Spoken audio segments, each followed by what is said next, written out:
அல்லாஹ்விற்கே எல்லா புகழும் ஸலவாத்தும் ஸலாமும் பெருமானார் நபிகள் நாயகம் ஸல்லல்லாஹு அலைஹி வஸல்லம் அவர்களின் மீதும் அவர்களை பின்பற்றி வாழ்ந்த உத்தம சத்திய சஹாபாக்கள் மீதும் சஹாபிய பெண்மணிகளின் மீதும் ஏனைய நல்லற தோழர்கள் மீதும் குறிப்பாக இந்த தூய இஸ்லாமிய மார்க்கத்தை அதன் தூய்மையான வடிவில் அறிந்து கொள்வதற்காக வந்திருக்கின்ற நம் அனைவரின் மீதும் அல்லாஹ்வின் சாந்தியும் சமாதானமும் இறையருளும் என்றென்றும் நின்று நிலவட்டுமாக என்று பிரார்த்தனை செய்தவளாக எனது உரையை நான் ஆரம்பம் செய்கிறேன். எல்லாம் வல்ல கண்ணியத்திற்குரிய அல்லாஹ்வின் நல்லடியார்களே, உங்கள் மத்தியில் தக்வா இறையச்சம் என்ற தலைப்பு எனக்கு கொடுக்கப்பட்டுள்ளது. இன்றைக்கு மனிதர்களாக இருக்கக்கூடிய நாம், அல்லாஹ் ரஹ்மான் மனிதர்களை படைத்திருக்கின்றான். மனிதர்களாக இருக்கக்கூடிய நாம் ஏதோ ஒரு விஷயத்திற்கு பயந்தவர்களாக தான் இருக்கின்றோம். எந்த மாதிரி உடல் சம்பந்தப்பட்ட விஷயமாக இருந்தாலும் நம்ம உடல்நிலை என்னவாகுமோ, எப்படிப்பட்ட பயம் வருது நமக்கு, ஏதாச்சும் ஒரு விஷயத்துல பயப்படக்கூடியவனாதான் மனிதன் இருக்கிறான். ஒரு சாதாரண காய்ச்சல் வந்துருச்சு அப்படின்னாக்கா என்ன பயம் வருது? இந்த காய்ச்சல் நல்லாகுமா நல்லாகாதா அப்படிப்பட்ட ஒரு பயம். ஒரு குழந்தை இருக்கு அப்படின்னு சொன்னாக்கா அதுக்கு என்ன செய்வோம்? இதை வளர்த்து எப்படி நம்ம ஆளாக்கி ஒரு பெரிய ஆளாக்கி எப்படி திருமணம் செஞ்சு கொடுப்போம் அப்படிப்பட்ட ஒரு பயம். வயதானவர்கள் இருந்தாங்க அப்படின்னு சொன்னா அதுல என்ன நினைக்கிறோம்? வயதானவர்கள் இருக்கிறாங்க, அவங்களுக்கு என்ன ஆகுமோ ஏதாகுமோ, நம்ம தான் பக்கம் இருக்கணும்னு சொல்லிட்டு இப்படி ஒரு பயம். அப்ப மனிதன் என்ன செய்யறான்? தன்னுடைய வாழ்க்கையினுடைய ஆரம்ப கட்டத்திலிருந்து இறுதி கட்டம் வரைக்கும் அவனுடைய வாழ்க்கையே எப்படிதான் இருக்கு? பயம். எதற்கெடுத்தாலும் பயம். இது இப்படி ஆயிடுமோ, அது அப்படி ஆயிடுமோன்னு சொல்லிட்டு ஏதாச்சும் ஒரு விஷயத்தை வைத்து என்ன செய்யறான்? பயந்துகிட்டே இருக்கான். ஆனா அல்லாஹ் தன்னுடைய திருமறையில் சொல்லும் போதும் நபிகள் நாயகம் ஸல்லல்லாஹு அலைஹி வஸல்லம் அவர்கள் பல ஹதீஸின் மூலம் நமக்கு விளக்கம் கொடுக்கும் போதும் என்ன சொல்றாங்க அப்படின்னு சொல்லும்போது, மனிதன் என்பவன் எல்லா விஷயத்திற்கும் பயப்படக்கூடியவனாக மனிதன் இருக்கின்றான். ஆனால் நாம் பயப்படக்கூடிய அத்தனை விஷயங்களும் யாருடைய கையில் இருக்கு? அல்லாஹ்வுடைய கையில இருக்கு. எனக்கு என்ன ஆயிடுமோ நான் பயப்படுறேன் அப்படின்னு சொன்னா எனக்கு நல்லது நடக்கிறதும் எனக்கு கெட்டது நடக்கிறதும் எல்லாமே அல்லாஹ்வுடைய கையில இருக்கு. எங்க வீட்டுல இருக்கக்கூடிய பெரியவர்களுக்கு என்ன ஆயிடுமோ, என்னுடைய உடல்நிலை மோசமாயிடுமோன்னு சொல்லிட்டு எதை பற்றி நாம் பயந்தாலும் எல்லா விஷயத்திற்குரிய நன்மை தீமையும் இறைவனுடைய கையில் இருக்குன்னு சொல்லிட்டு அல்லாஹ் சொல்றான். அப்ப அல்லாஹ் என்ன சொல்றான்? எதை கொண்டு நீங்கள் பயப்படுங்கன்னு சொல்லி நமக்கு அல்லாஹ் சொல்லி இருக்கிறானோ அப்படிப்பட்ட அந்த விஷயத்தை விட்டுவிட்டு இந்த உலகளாவிய விஷயத்தில், உலகத்தின் அடிப்படையில் ஒட்டி இருக்கக்கூடிய விஷயத்தில் மனிதர்களாக இருக்கக்கூடியவர்கள் அதை பற்றி அச்சப்படுபவர்களாகவும் பயப்படுபவர்களாகவும் இருக்கிறார்கள். ஆனால் இறைவன் சொல்றான், இறைவனாகிய என்னை நீங்கள் பயப்படுங்கள். அதுதான் இறையச்சம். இறையச்சம் அப்படின்னா என்ன பொருள் அப்படின்னு பாத்தீங்கன்னா, அல்லாஹ்வை பயப்படணும். அது எந்த ஒரு காரியம் நாம் செய்வதாக இருந்தாலும் சரி, தொழுகையாக இருந்தாலும் நோன்பாக இருந்தாலும் மற்ற எந்த வணக்க வழிபாடாக இருந்தாலும், ஒருவர் மற்றொருவருக்கு உதவக்கூடிய விஷயமாக இருந்தாலும், ஒரு கணவன் மனைவிக்கு செய்ய வேண்டிய பணிவிடைகளாக இருந்தாலும், மனைவி கணவனுக்கு செய்ய வேண்டிய பணிவிடையாக இருந்தாலும், எந்த விஷயமாக இருந்தாலும் நாம் அல்லாஹ்விற்கு அஞ்சி அந்த விஷயத்தை செய்பவர்களாக இருக்க வேண்டும். எதுவாக இருந்தாலும். அப்ப ஒரு மனிதனுக்கு அச்சம் என்பது ஒண்ணு இருந்துச்சு அப்படின்னு சொன்னா கண்டிப்பாக அவனுடைய வாழ்க்கை கரெக்டா போகும். அப்படிதானே? எதை பத்தின பயமும் இல்லை அப்படின்னு சொன்னா எப்படி இருப்பான்? அவன் பாட்டுக்கு தாங்குறோம் அப்படின்னா அவன் பாட்டுக்கு வாழ்ந்துட்டு போயிட்டே இருப்பான். யாரை பத்தின பயமாவது ஒருத்தனுக்கு இருந்துச்சு அப்படின்னா என்ன செய்வான்? சரியா வாழலாம் அப்படிங்கிற ஒரு குறிக்கோளோட வாழ்பவனாக இருப்பான். இப்ப ஒரு குழந்தை இருக்குன்னு வச்சுக்கீங்களேன், அம்மாவுடைய பயம் ஒண்ணு இருக்கணும், அப்படி இல்லைன்னா அப்பாவுடைய பயம் இருக்கணும். ரெண்டு பேருடைய பயமும் அந்த குழந்தைக்கு இல்லைன்னா அந்த குழந்தை என்ன ஆகும்? நம்ம கண் கூட பார்த்தோம், அப்பா பேச்சையும் கேட்காம அம்மா பேச்சையும் கேட்காம நாம என்ன சொல்றோம்னு சொல்லிட்டு புரிஞ்சுக்கிடாம உறவினர்கள் எல்லாருடைய பேச்சையுமே சரியான முறையில கேட்காம வளர்ந்து ஆளாகி ஏதாச்சும் ஒரு கஷ்டம்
வலக்கத் வஸ்ஸைனல்லதீன ஊத்துல் கிதாப மின் கப்லிக்கும் வ ஈயாக்கும் வத்தகுல்லாஹ். அல்லாஹ் அதுல என்ன சொல்றான்? யாருக்கு வேதம் கொடுக்கப்பட்டுள்ளதோ அவர் என்ன செய்யணும்? அல்லாஹ்வை பயந்து கொள்ளட்டும். திருமறை குர்ஆன் யாருக்கு கொடுக்கப்பட்டுள்ளதோ அவர் என்ன செய்யுங்க? இறைவனை பயந்து நடந்து கொள்ளுங்கள் என்று அல்லாஹ் தன்னை பயப்படுமாறு இறைவனை சொல்றான். இறைவன் இந்த வசனம் மட்டும் இல்ல, திருமறை குர்ஆனை நீங்கள் எடுத்து பார்த்தீங்க அப்படின்னு சொன்னா கிட்டத்தட்ட 250க்கும் மேற்பட்ட வசனங்கள்ல பார்க்கலாம். அத்தனை வசனங்கள்ல இறைவன் என்ன சொல்றான் அப்படின்னு சொன்னா வத்தகுல்லாஹ், இத்தகுல்லாஹ், இத்தகு என்ற அந்த வார்த்தைகளை பயன்படுத்தணும். இத்தகுனா என்ன? என்னை பயப்படுங்கள். இத்தகுல்லாஹ், அல்லாஹ்வுக்கு பயந்து கொள்ளுங்கள், அல்லாஹ்வுக்கு நீங்கள் அஞ்சுங்கள், இறையச்சமுடையவராக நீங்கள் இருங்கள் என்று எத்தனை வசனத்துல அல்லாஹ் சொல்றானா? 250 இடங்களில் அல்லாஹ் இந்த வாசகத்தை பயன்படுத்துறான். நம்ம திருமறை குர்ஆனை ஓதும்போது தெரியும். யா அய்யுஹல்லதீன ஆமனத்துல்லாஹ் என்ற அந்த வசனத்தை படிப்போம். அல்லாஹ் என்ன சொல்றான்? யா அய்யுஹல்லதீன, ஈமான் கொண்டோர்களே, ஆமனு இத்தகுல்லாஹ், ஈமான் கொண்டோர்களே நீங்கள்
அல்லாஹும்ம இன்னி அஸ்அலுக்கல் ஹுதா, இறைவா உன்னிடத்தில் நேர் வழியை நான் தேடுகிறேன்.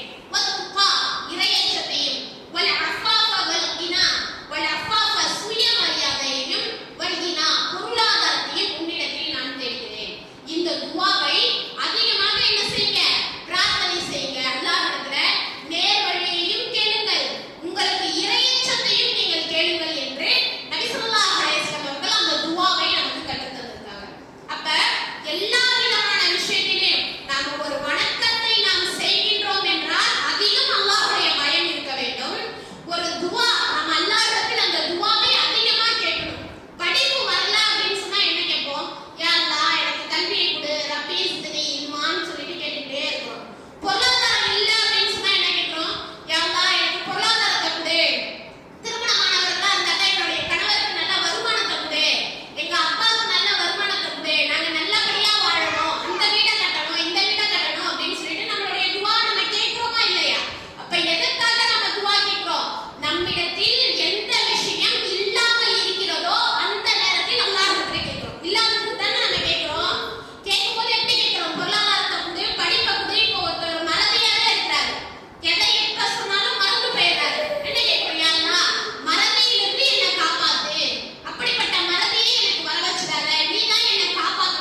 அந்த பொருள்